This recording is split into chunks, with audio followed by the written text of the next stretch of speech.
SC రిజర్వేషన్ల వర్గీకరణపై supreme court ఇచ్చిన తీర్పుపై సంతోషం వ్యక్తం చేశారు మాదిగ రిజర్వేషన్ పోరాట సమితి నాయకులు. ఈ తీర్పును మాదిగ అమరవీరులకు అంకితం ఇస్తున్నామని చెప్పారు దక్షిణ భారత రాజకీయ జేఏసీ చైర్మన్ ప్రొఫెసర్ గాలి వినోద్. మాదిగలు రాజకీయ అధికారం కోసం పోరాటం సాగించాలని పిలుపునిచ్చారు జేఏసీ నాయకులు.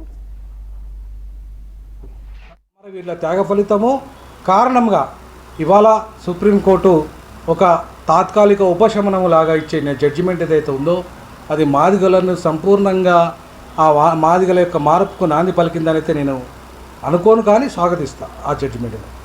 అది ప్రధానంగా దాంట్లో కీలకంగా గవాయి గారు ఎవరైతే ఉన్నారో ఇవాళ క్రిమిలేయర్ బీసీలకు ఏ విధంగానైతే వర్తించే విధంగా వర్తిస్తున్నదో ఆ రకంగానే వర్తించే విధంగా ఎస్సీలలో కూడా డబ్బున్న వాళ్ళు ఎదిగిన వాళ్ళు ఎక్స్క్లూడ్ అయితే మంచిదనే అభిప్రాయాన్ని వ్యక్తం చేశాడు. ఇవాళ అని చెప్పేసి అనడానికి లేదు. అలాగే ఇవాళ మందకృష్ణ మాదిగ గారి ఒక్కరి పోరాట ఫలితంగా రాలేదు. ఇది పంజాబ్ కేసు, ఇది పంజాబ్ కేసు. ఈ జడ్జిమెంట్ పంజాబు వాళ్ళ కేసులో కొంతమంది ఇంప్లీడ్ అయ్యారు. దాంట్లో మందకృష్ణ గారు ఇంప్లీడ్ అయినట్టుగానైతే నాకు ఆధారం ఇక్కడ నాకు లేదు, కానీ మిగతా వాళ్ళు కొంతమంది ఇంప్లీడ్ అయ్యారు.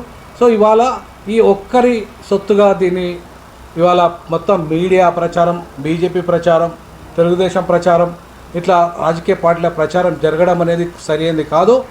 ఇది పూర్తిగా అమరవీరుల త్యాగాలను అలాగే 3 కోట్ల దక్షిణాదిలో ఉన్న 3 కోట్ల మాదిగల పోరాట ఫలితాన్ని అవమానించడమే అవుతుంది. కాబట్టి ఇవాళ ఈ